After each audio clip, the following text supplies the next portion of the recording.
Afternoon, everybody. It is midday, so I'm going to kick us off. Welcome to this CIPD webinar. My name is Katie Jacobs, and I'm going to be guiding you through the next hour or so as we discuss a topic that I know could well be both exciting you with the possibilities, but also keeping you up at night with worries about the potential risks and the sheer pace of change that we're all having to live through. And that's, of course, the impact of AI on the workplace, and particularly what responsible and ethical use of AI looks like. Joining me to talk about this critical topic for the people profession, I have a panel of people who have been thinking deeply about how AI is changing the way that we work and how the people profession needs to respond. So today I'm pleased to be joined by David D'Souza. David is Membership Director at the CIPD. Also joined by Dr. Abigail Gilbert, Director of Praxis at the Institute for the Future of Work. And last but not least, we have Andy Stephenson, Chief People Officer at Equiniti.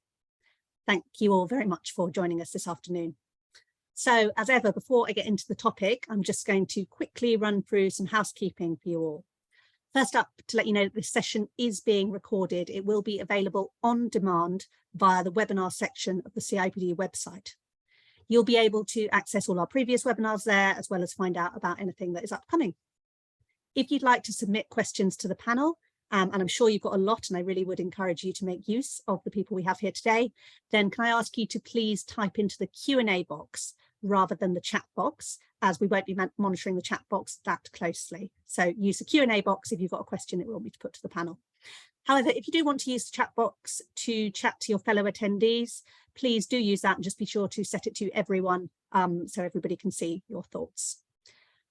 Just to remind you of some CIPD benefits, CIPD members can access individual legal advice via our HR Inform helpline, which is available to you 24/7.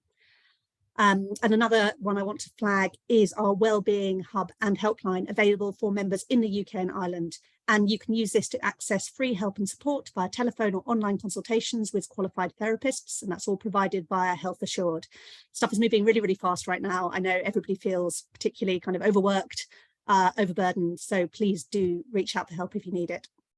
I also want to flag a new CIPD guide, Preparing Your Organisation for AI Use, which includes lots of practical guidance focusing particularly on the use of generative AI tools like ChatGPT, and covering both how HR can create a policy or approach for the use of AI in the organisation, and how HR can apply different AI tools to areas of the employee lifecycle.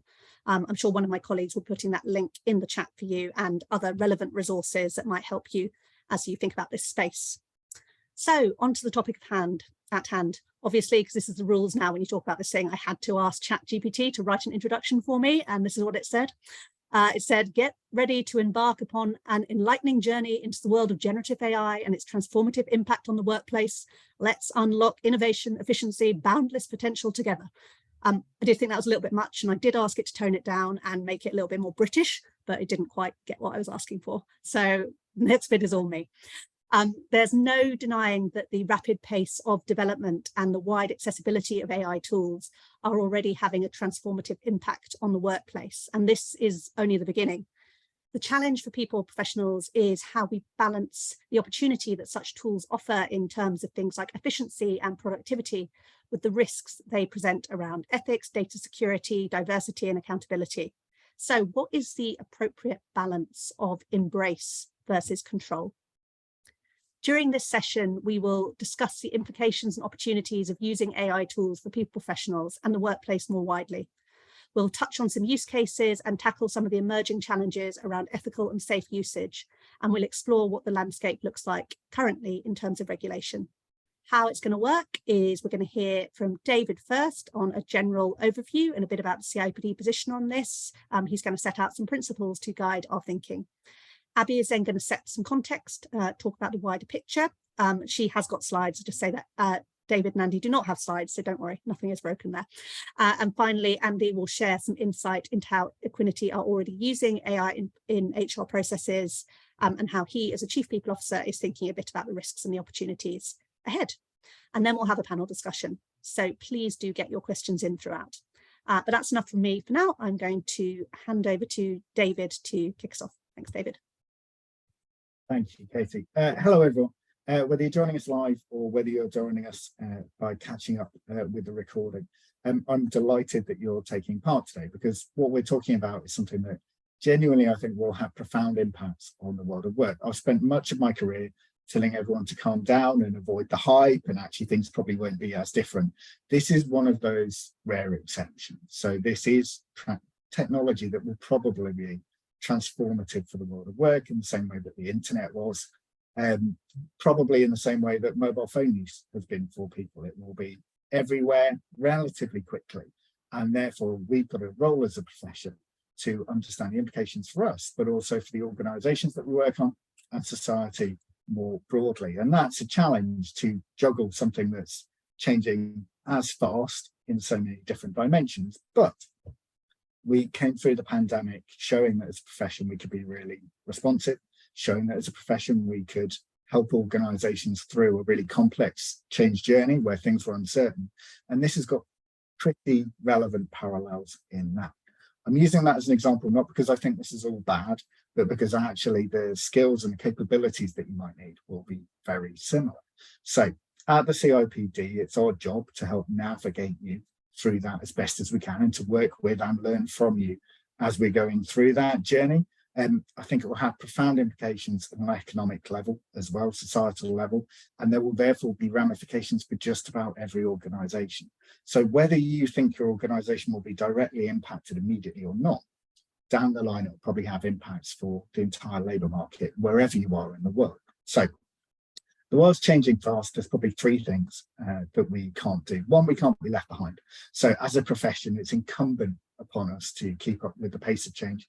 It doesn't mean that you all need to understand the absolute depth of how these things work and fit together, but it does mean that you need to understand the possible ramifications and the way your organisation might react. So there will be a range of people listening to this, some of who regularly use this technology and have been doing for the last few months, others of whom are kind of going, what's all this about?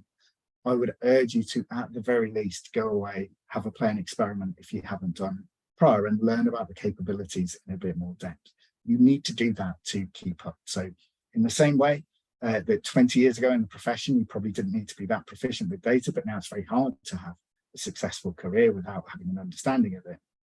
This will be the next frontier. So get on the front foot, learn about it. It's got a really easy kind of level of access. So if you can use Facebook, if you can use Google, you can use this technology at a base level. So get over that kind of fear if you have it, start learning about it, and then start thinking about the implications on the profession. Secondly, I guess I want to highlight, as Katie said, that there's opportunity and there's risk in this, and we need to understand both of them. So as a professional body, we are urging people to understand it, but we are also urging people to think about the risk and the opportunity that sits within. And so there is no point launching off and doing things that we shouldn't do. Equally, we can't pretend that something isn't happening and opt out of it altogether. So there's a lovely line from Jurassic Park, which has been my go-to for about 10 years, talking about technology in the workplace, which is they were too busy thinking about whether they could do it to think about whether they should do it. And as a profession, we've got an absolute obligation to think about what's possible, but also to think about restraint. What lines should we never cross? How should we keep people at the center of this change? How do we make sure that people are valued? And that involves us, I think, experimenting quite a bit in the short term to help our own skills develop, to help people around us develop, to understand the opportunity, but also for us to think long term about the implications of our actions, the decisions that we're making for the people that work in the organizations that we support. So we've got three key calls, I think, for the profession, one of which is to set guidance-based principles. So going to be hard to do hard and set rules, but as you'll see in the guidance that Katie suggested people download, and do have a look at our assets after this, it's really important for people to go, look, here are some broad principles within an organisation that we're working to, and for you to understand actually the principles that you're working to as well. So how can you be transparent? How can you be accountable? How can you take into account things like data and security? Because it can't just be like the Wild West where everyone's doing whatever they like. It has to be boundaried to a degree. But we can't be so risk averse that we're not taking that opportunity.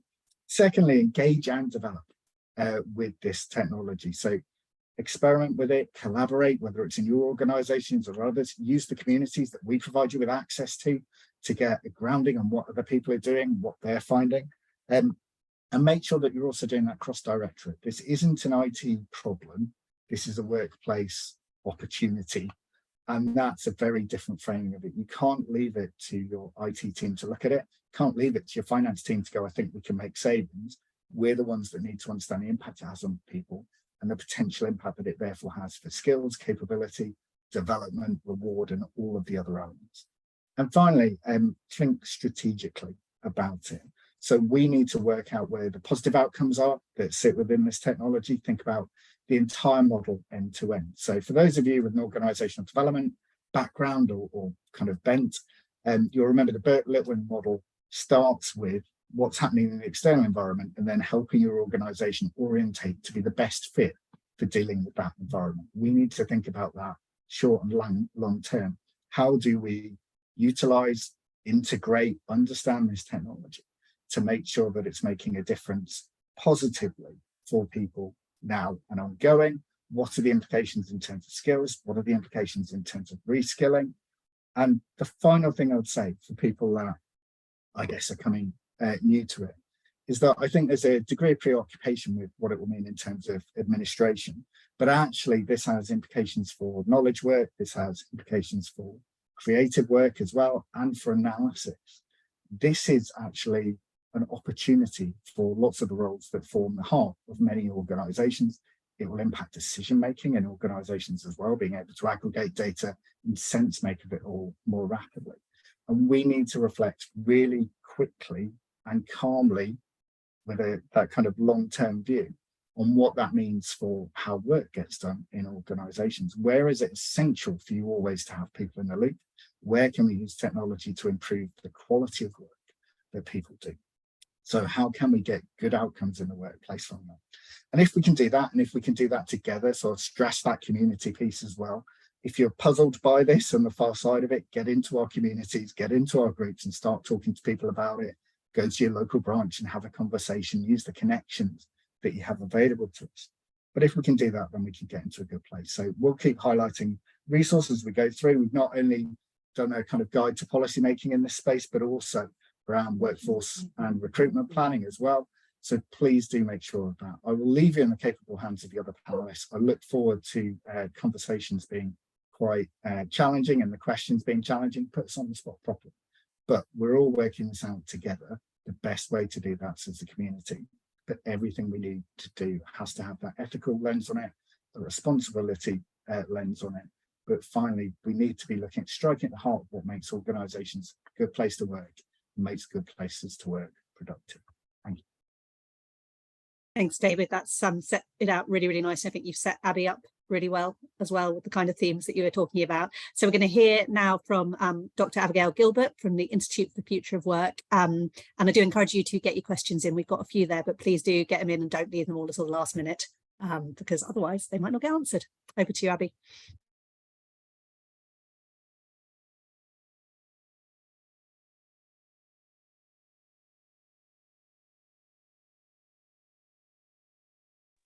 Abby, you're on mute. Not mastered the most basic aspects of technology, and yet I will come here to proselytize as to how you can do it. It's only been 3 years, Abby, don't feel bad. So I was just saying thanks very much for having me here today. Nicely teed up there by what David's talked about, although I think the focus of what I'll be speaking to you about today is how to forefront good work through transition. So thinking about that responsibility for future workforce and how to get the best outcomes while you're adopting both generative AI and earlier tools, which we shouldn't forget about the impacts of now that this is all the rage. And it's good if it can mobilize that concentration and focus on the governance of AI in the workplace more broadly. So a little bit about the Institute first, if you're wondering who we are. We were founded following a parliamentary inquiry into the future work that ran between 2016 and 2018, and this brought together academics from across economics, law, technology, to think about what was going to happen to the future of work and the changes to work quality that were arising at the time, and we look at that in an ongoing way. So we try and bring together policymakers, civil society and organisations in industry to build a fairer future through better work. Next, please. And we do that in partnership with a number of different academic institutions. Next, please. And we are currently doing a major research project that's trying to understand how AI is disrupting labour markets, how that happens within the context of firms and their human resource management approaches, what that means for workers' well-being, the implications for what we need to do with institutions and how to redesign institutions to promote better outcomes, and then ultimately, what those policy infrastructures should look like.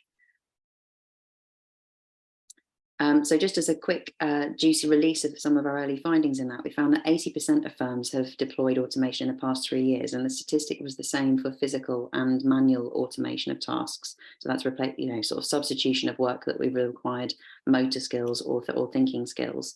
So this is obviously going to drive a lot of churn, and there'll be a lot of support needed for workers through that transition, and that also has implications for what's done within organisations. And we found that there are different approaches to the way that this decision about how to use novel technologies is shaped, and that happens to have some kind of regional dimension, with places with lower regional innovation readiness more likely to make decisions that reduce job quality or delete roles. So there's a kind of place-based factor there. So stay tuned for more on that. But central to our findings is that human resource management practices are important in determining the outcomes for quality of work. So do recognise and prioritise your role in shaping this transition. It can be really important. Next slide, please.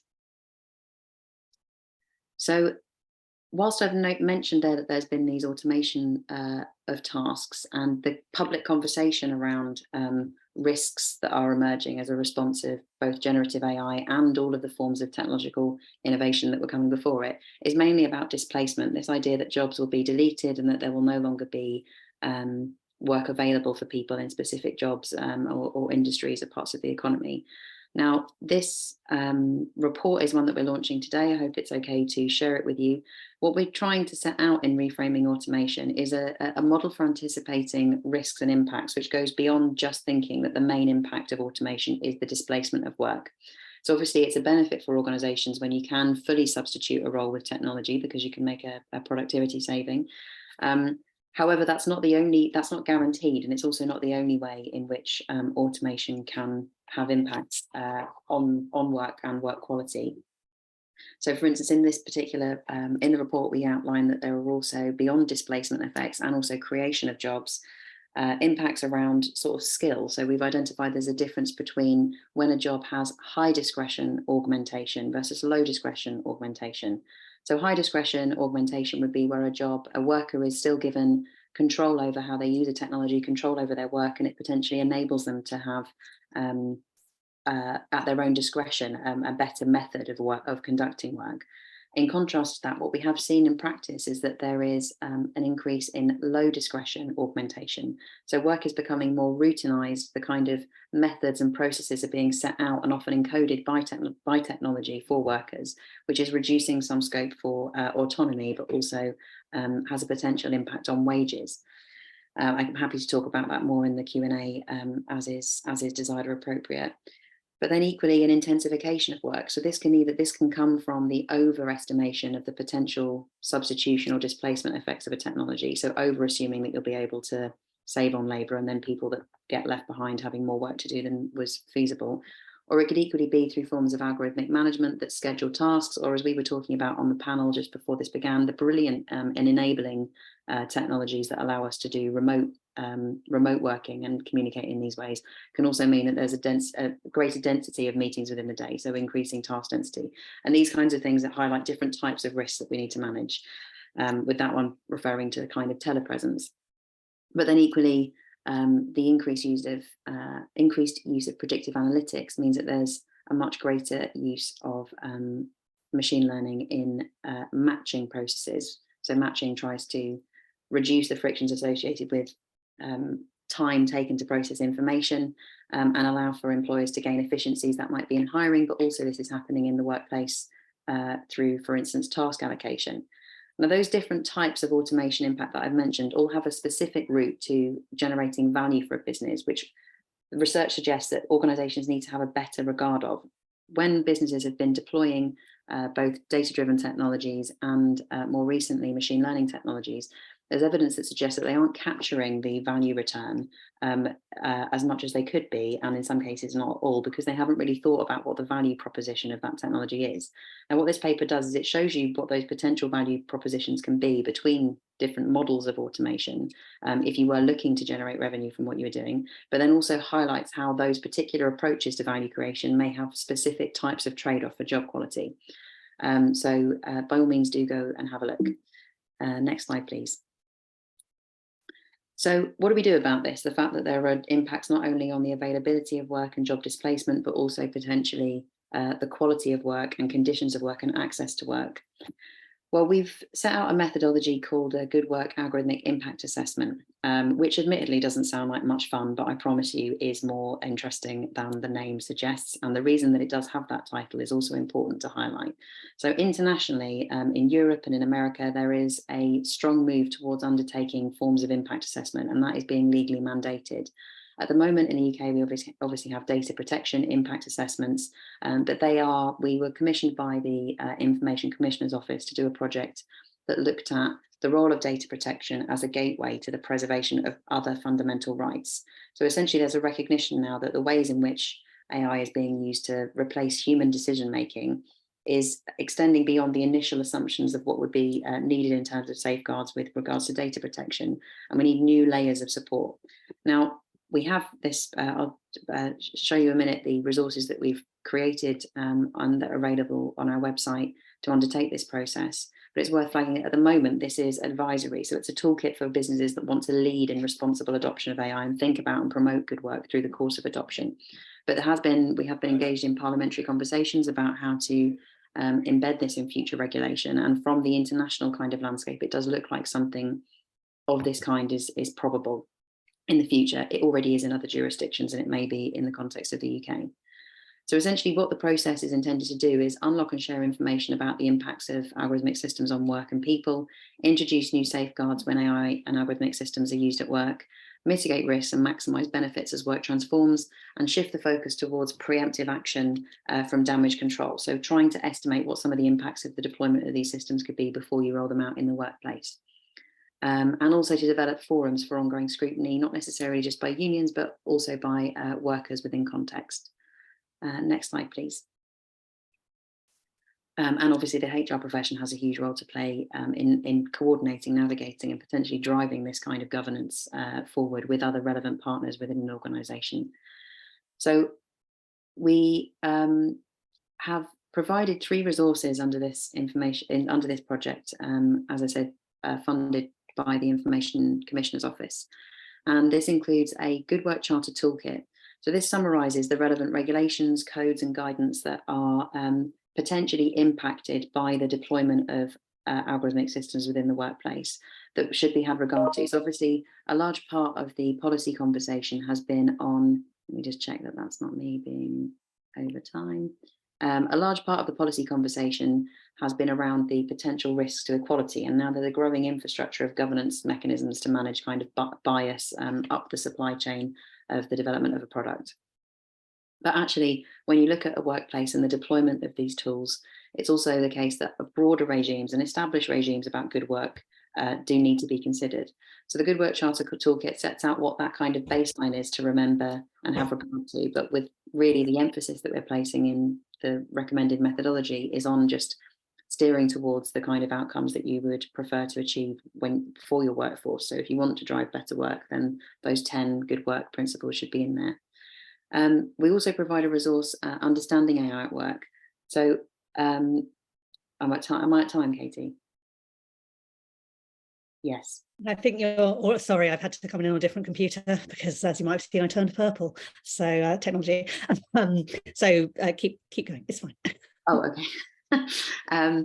So we've also provided a resource called Understanding AI at Work, and this sets out a method of basically kind of guidance for both employers and workers to understand how decisions made during the process of design and the development of a system can shape impacts further down the line.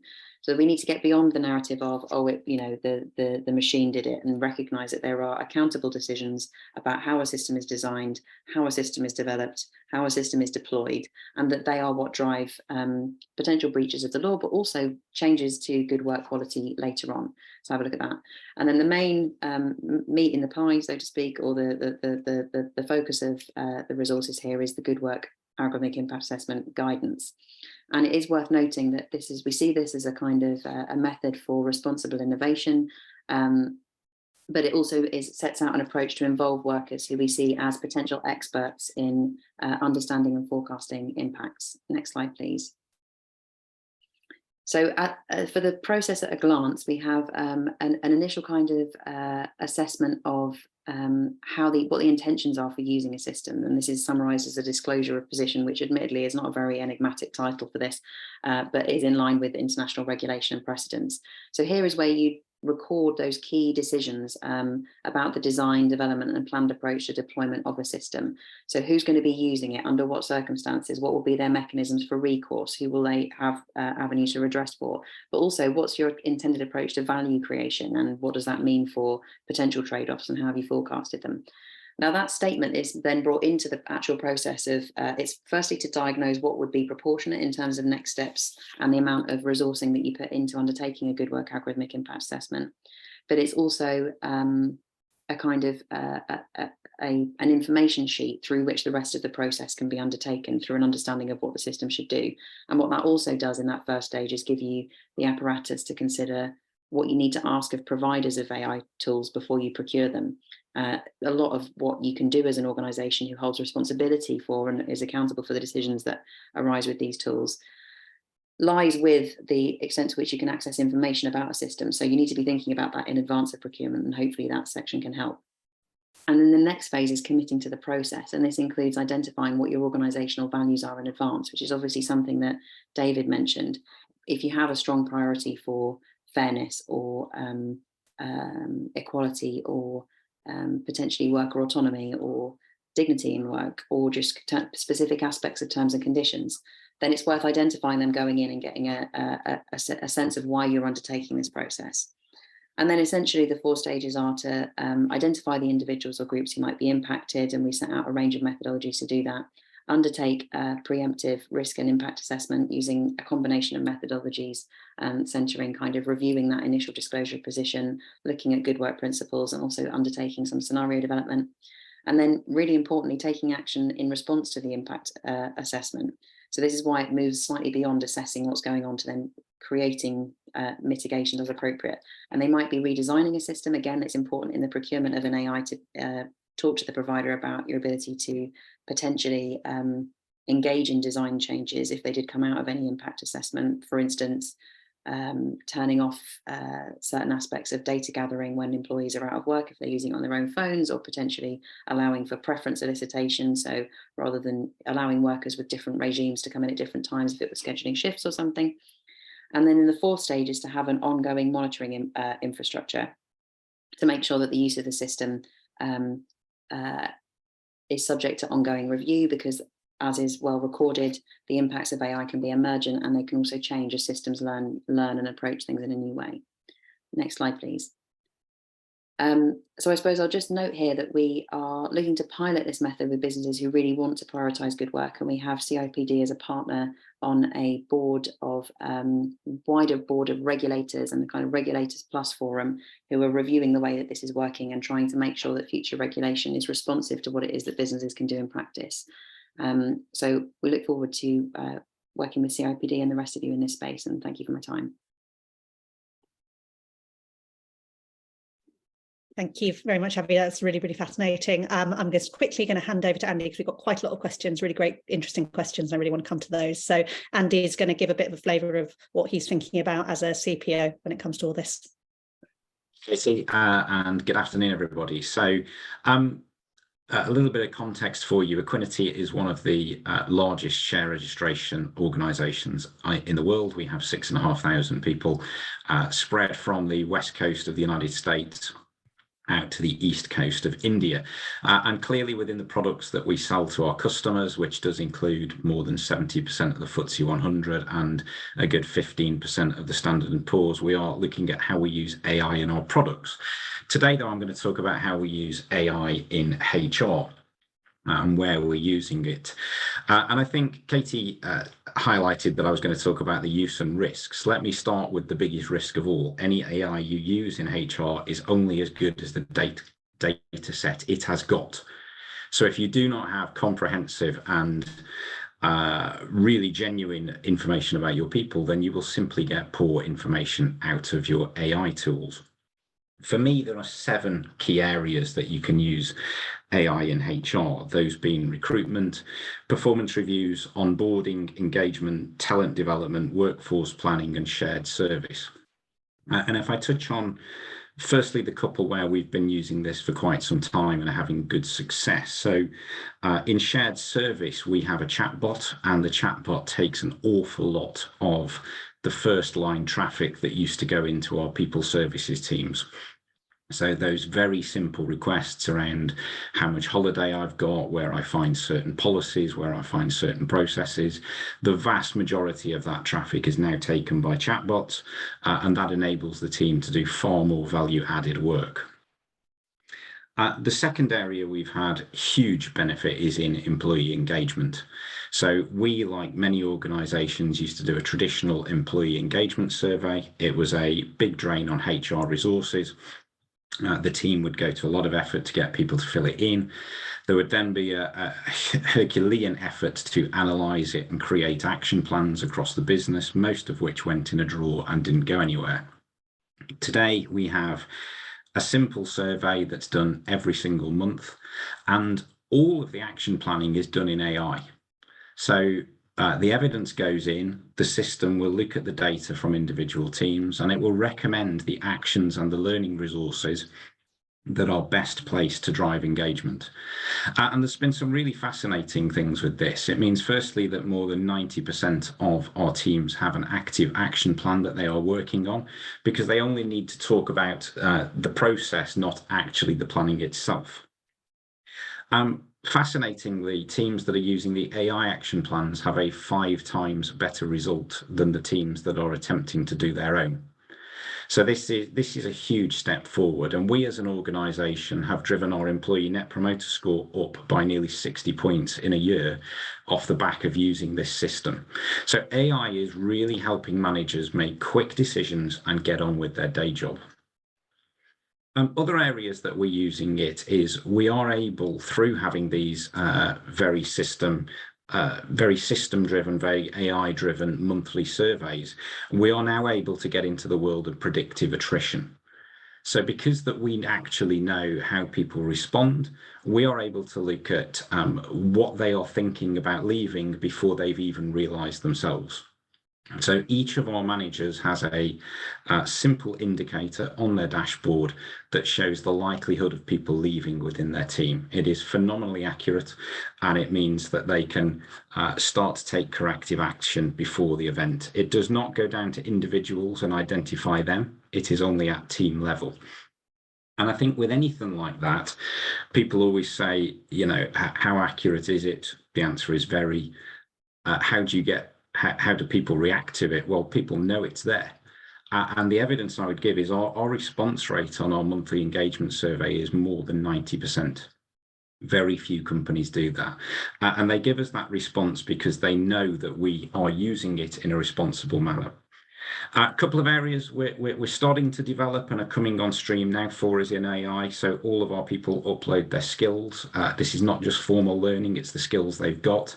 It means that, again, another long protracted HR process, such as training needs analysis, which in many businesses I've been in is an exercise in people wishing things that they then don't get or didn't need. In our new world, the Skills Cloud works out what skills are common to all of our good performers and therefore builds the training plan for people below. Again, to make people's data wanting to give us the data, people can also put in the aspirational jobs that they want, so that we can identify training for them as well, and we can identify roles. So lots of practical examples, and if the questions allow, we'll get into some others, but I'm conscious of leaving the time for questions. I will just come on to the risks. As I say, as a company, we are building AI into our tools to sell to customers, but in HR, we are generally going to be buying services. So what should you look for? Providers, I would suggest, should have a responsible AI team if they are selling products out that uses a lot of AI. They should have a very clear ethical statement. And the biggest one of the lot for me is they should have a very clear policy on what is the bias testing that they do.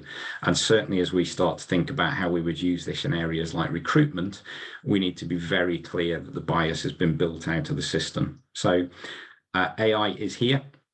In our business, it is certainly helping us do more value-add stuff by taking some of the more menial, long-winded tasks away from the teams and letting us concentrate on stuff that's really important.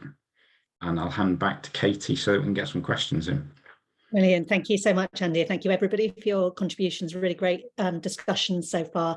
And we have got quite a few questions. Andy, I'll just ask you a really simple one first. A couple of people asked, which is, what engagement system do you use? So we just get that out of the way. We currently use Pecan. Brilliant. And another kind of practical question for you on how you actually do it. Somebody is asking, how much is the AI built into the tools and how much have you had to develop yourself? So some of the examples I've used there is options that are available with the companies that provide the tools, that we've had to help them as to how we want to specify it. And for things like the chatbots, we have to fill the data into it. So this is AI that we're procuring off the shelf in these cases. But lots of people have this product and they're not using these features. So we are very much at the forefront of using it. Brilliant, thank you. So I'm going to come on to your questions now. If I can ask David and Abby to just come off mute so we don't have that happening again.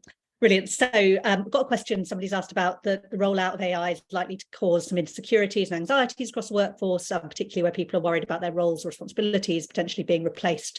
How do we as HR professionals balance promoting and supporting usage while also at the same time managing those kind of anxieties?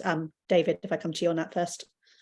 It's a really good question. So at the start, I kind of made the comparison to the pandemic and actually some of the skills that we needed there. We're experts in change management. We're experts in understanding, to Andy's point, how to engage people, how to help them understand what the organisation is trying to do and to enable them to orientate around that.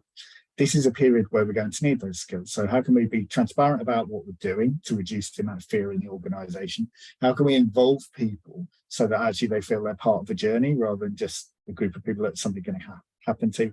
How can we help improve their skills and the quality of the roles that they have? And all of those are areas where actually it's a real chance for us to show our expertise in value in helping along that journey by helping people not be scared of it, but helping people understand where the opportunity is, but also where the barriers are, where the red lines are that shouldn't be crossed. So I think it's a key role for the profession is to not just progress with this at pace without care, but help involve people in that journey along the way.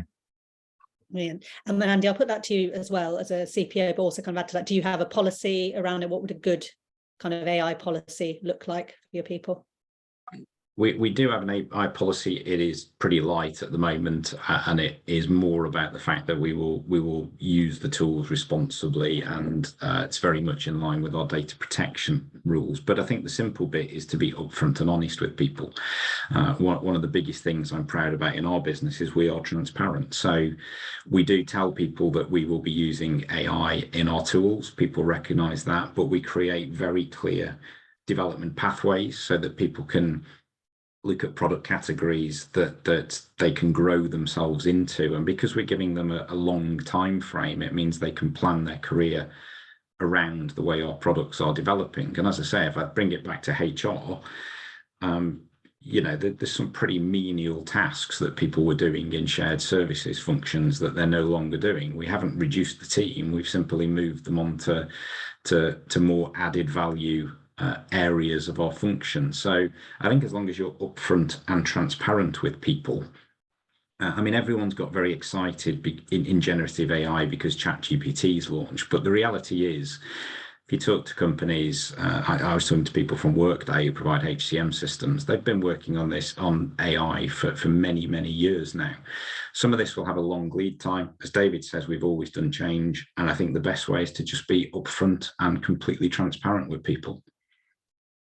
Brilliant, thank you. Abby, if I come to you, somebody's asked a question about what kind of things we recommend when looking at for bias in things like recruitment and promotion, and I've referenced the progressive laws in New York. So what kind of insight can you give around that, and whether we might see regulation coming down the line? Sure. So I do think there is forthcoming guidance specifically looking at hiring. Obviously, hiring was one of the use cases that drew most attention in the workplace context around a risk environment for AI early doors. And a couple of years ago, the Centre for Data Ethics and Innovation did a bias review that was thinking about that and had hiring as a kind of case study, as one of those landmark examples. There has been a lot of soft regulatory guidance in the UK context around how to undertake and do bias audits well. We ourselves did a review of, and there are now also an emerging ecosystem of companies that provide that as a kind of service. We did undertake a review of, the report is misleadingly titled AI in Hiring rather than but forms of bias assessment. But in our AI in Hiring report, we evaluated a range of sort of tools that are available on the market for fairness auditing. And these are kind of principally technical assessments. However, the choices that are made, and you'll see this in the literature on bias auditing, there are inevitable trade-offs to be made. The thing when you turn a set of questions into a set of mathematical principles about what, who wins and who loses and for which reasons, and what looks like fairness, there's always a degree of a normative value judgment to be made in that. And it's also to date proven quite difficult to demonstrate that you are being compliant with the Equality Act in relation to those laws. So that's not to sort of scare people away from doing it. The fact that basically the emerging industry around this recognises that it is complicated to really meaningfully guarantee that you've complied with the Equality Act. It is inevitable that there will be some types of trade-off when you're making 0 and 1 binary decisions. This does represent a new landscape relative to previous kind of approaches with human decision making, which does create opportunities to promote equality if we do it right. So the New York Act puts a strong emphasis on transparency and disclosure about how those decisions were reached, and that also allows people to engage in meaningful forms of redress. So at the moment in the UK, the way that you would obviously make a claim of discrimination would be an individual claiming that they were discriminated against. If you can't understand how a system was designed, how the mitigations were made, what the trade-offs were that were reached, then you wouldn't be able to know whether or not that seemed reasonable or not as that process. So obviously the government here has already introduced transparency and explainability as key principles in the AI white paper, but quite what that looks like in terms of a refined regulatory landscape going forward remains to be seen. But yes, I would say it's likely that we will have more direct action in that space later.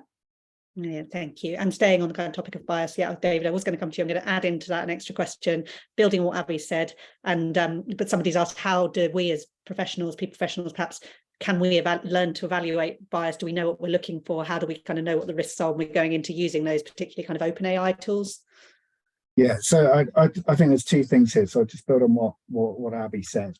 One of which is we shouldn't be scared of using tools that may improve actually what are quite unfair outcomes currently. So the challenge that we have, and that we'd all acknowledge, is that the systems produced by humans, the outcomes produced by humans, have quite often given fundamentally unfair outcomes over time. So the starting place shouldn't be an arrogant one, which is, well, we do it brilliantly, but there's a problem when it's automated. Part of the challenge is that we've just got a challenge, full stop. Can we use technology to drive better results in some of those places? So I would argue if you're being discriminated against now by the human systems, even an imperfect reduction in bias would be better than the challenge that this may have some bias in it. So that would be the first kind of space I'd operate in. Secondly, we equally, and this may seem counterintuitive to or contrary to what I've just said, we need to work out where we need to keep people in the loops. What you can't do is systemize bias and then leave it and have a kind of level of deniability. So the comparison I'd use is satellite navigation systems in your car. Utterly makes sense to follow them. Normally going to give be a better journey, but occasionally you'll see someone's driven into a river because they're not paying attention, because they just assume technology will solve it for them. We are ultimately accountable for decisions that have profound impacts on people's lives and careers. We need to take that seriously. And as Abby says, we need to start looking at the technology, not just that can get us a quick result, but being really confident in the results coming out of that and how they're formed. And that's trickier now than it's ever been. Thank you. Andy, one for you here. Somebody's asking, because you talked particularly, gave a really great example of how you're using it in engagement. How do you balance this kind of, they've said, robotic approach with kind of that could come with automated messages with a more human-centric approach? So how do you kind of judge, I guess, the right balance of human versus machine, or human and machine? I think the interesting bit is because the system is so efficient at what it does, that actually the human interaction in that example has gone up. So I talked about we get 90% response rate. In a typical month from our 6,000 people, we'll get somewhere like 30,000 comments. Now, in the past, they'd have gone into, into the background, and teams of people in HR or some external partner would be gathering through them. What happens is the AI in the tool that we use actually surfaces to managers the most important and the most relevant to them based on the priorities they've set. And they, at the touch of a button, can respond. So typically half of our comments are actually responded to in real time. And in many cases, that's the manager reaching out and saying anonymously, I don't know who you are, but I'd love to talk about this. So actually, the AI is far from robotic. What it's doing is creating a phenomenal level of two-way engagement across the organization that just wasn't there before. So I go back to, these tools can be used off the shelf to make your life easier, or they can be used to really, really drive value. And linking back to David's point on recruitment and using my example, engagement example, to bring it to life, biases have always existed. I am increasingly seeing areas where the AI does things with less bias. And that's why I say when you procure a system, you do need to look very closely at the bias testing the provider has used. But once that's very good, chances are the outcomes are better. And I go back in our example, people who are using the AI-based engagement tools are getting vastly better results than the people who are not. And if I make a real example, in one of our sites, one of the engagement feedbacks was that we should change the types of toilets to have a more religiously based washing set of facilities.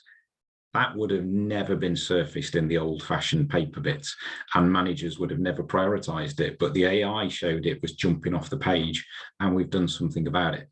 So these tools used well can be phenomenally valuable. Yeah, thank you.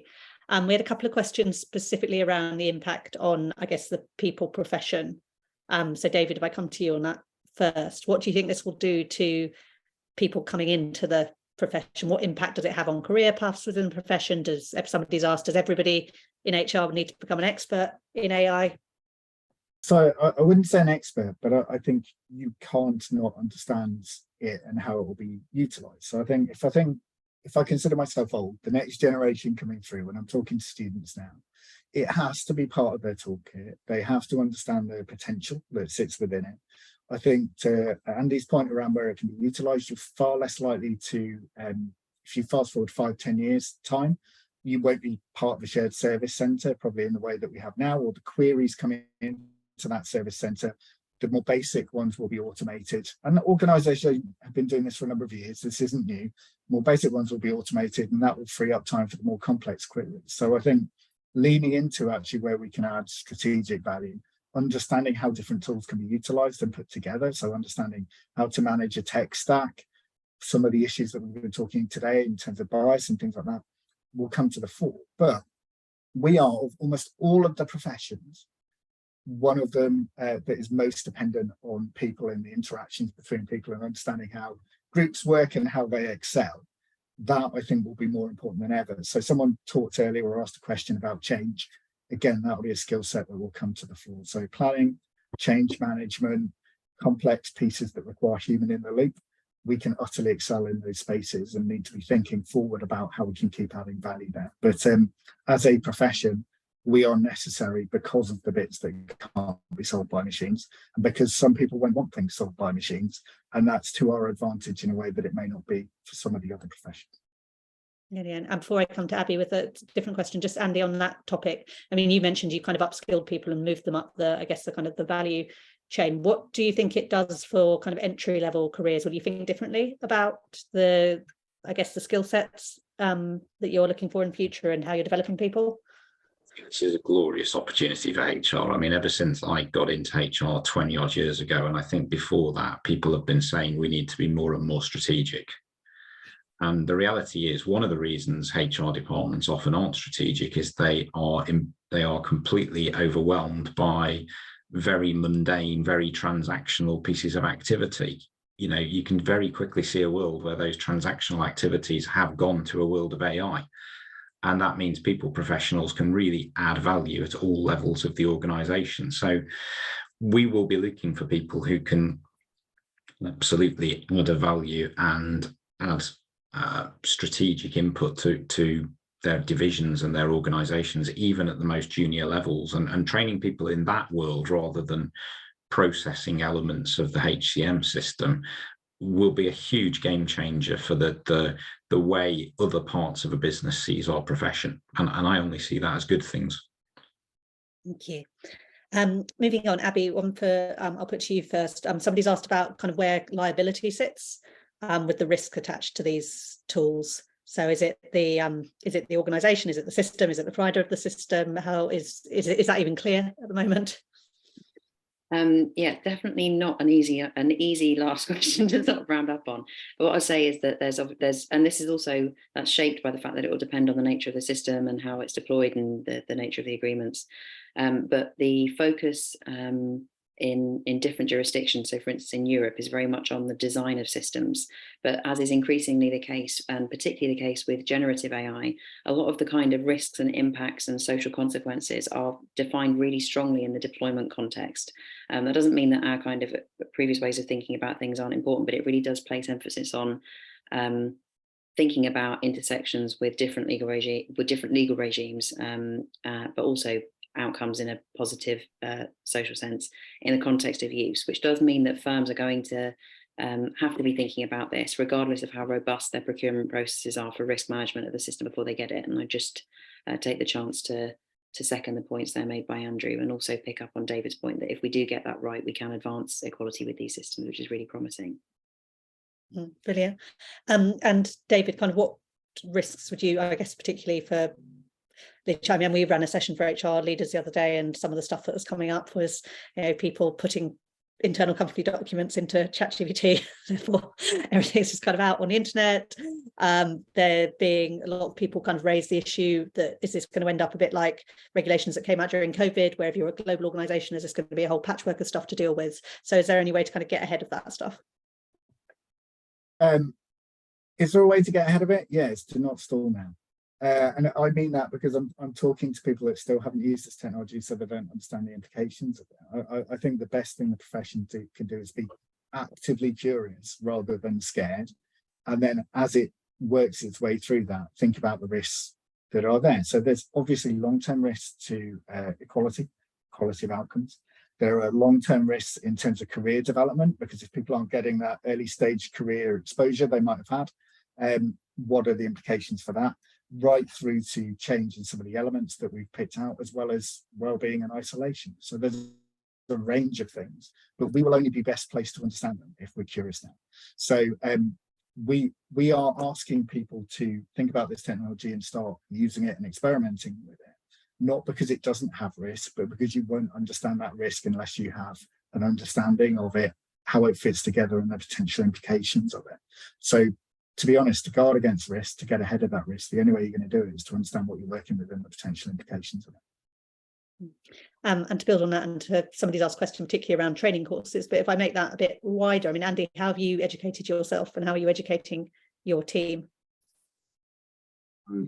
I think it's a little bit David's bit of be not afraid to ask our partners, be not afraid to try the stuff out and play with it and see what it can do. yes, there's rules, yes, there's policies. No, you shouldn't be uploading company documents into ChatGPT, but certainly people should be trialing it. And certainly our internal comms teams have used ChatGPT to do the drafts of things. They are certainly not in a case you could then use them. They have to be edited, but they actually take an awful lot of the workload out from a starting point of view. So you can do that.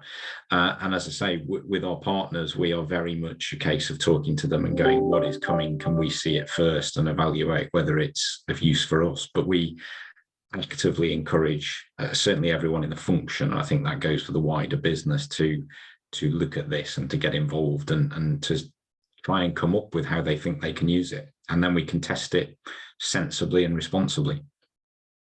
Yeah. We've got 5 minutes, so I'm just going to ask one more question. I'm going to put it to Abby, I think. Then I'm going to ask you all for a key takeaway. So just think of that now. But, Abby, I'm just going to summarize this question. Hopefully I will do it justice, because it's quite long. So we've talked a lot about kind of generative AI in this conversation and how people are kind of taking that into their own hands, how it's making making stuff easier, but also the risks that come with that. How do we compare that with the kind of more full-scale automated, like machines doing physical labor? Like, is it the same kind of process for evaluation that you set out in the in your presentation, or do we think about it a little bit differently? Sure, but I suppose without trying not to repeat something that I've already mentioned, but I suppose what is different about auditing of large language models relative to other types of technologies is that it's increasingly difficult to assess the kind of impacts that they'll have independent of the context of their use, which means that, again, as we talked about this kind of distribution of accountabilities between the design and the developer, that's not to say that there aren't responsibilities for the designer, but as they become integrated within workplace systems and used in different types of application, then the context of use becomes an increasingly important arena to think about risk.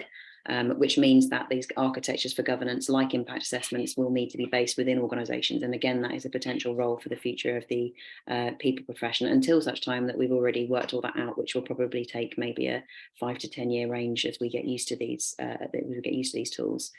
It's also the case that concepts like fairness and transparency are limited with large language models in a way that they weren't with the other systems, because some of the aspects of their design and predictability are different.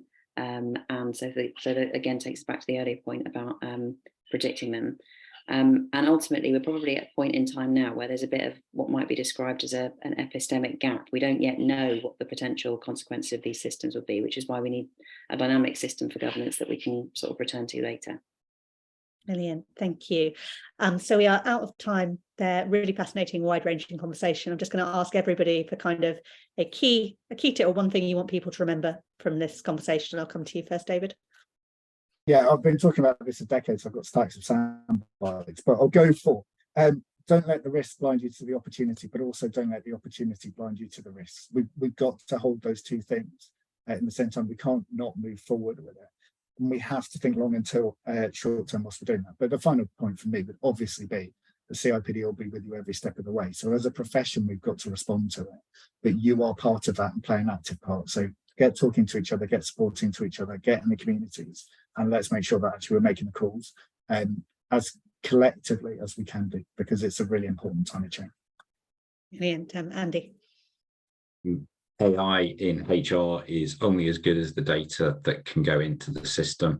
And if you want your people to trust you with their data, then you've got to trust them by being upfront and telling them what you're doing with these tools and how you intend to utilize them in your business. Brilliant. And last but not least, Abby.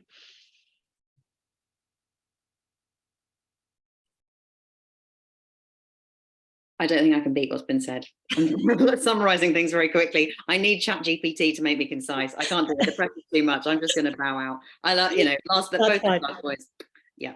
Brilliant. Thank you all so much. Brilliant insight. I see quite a few people asking Andy to go back over some of the practical points. This has been recorded. It will be available on the CIPD website, so you'll be able to watch it, then take copious notes. But thank you so much, Abby, David, and Andy. A reminder there of some of the CIPD benefits. As David says, please do remember we are there with you every step of the way, and the recording and slides will be available later on. But we've also got plenty of other resources for you to access on this really, really important topic. So I hope that was useful. Thank you so much for joining, and thank you for your really, really thoughtful questions. But we will see you later.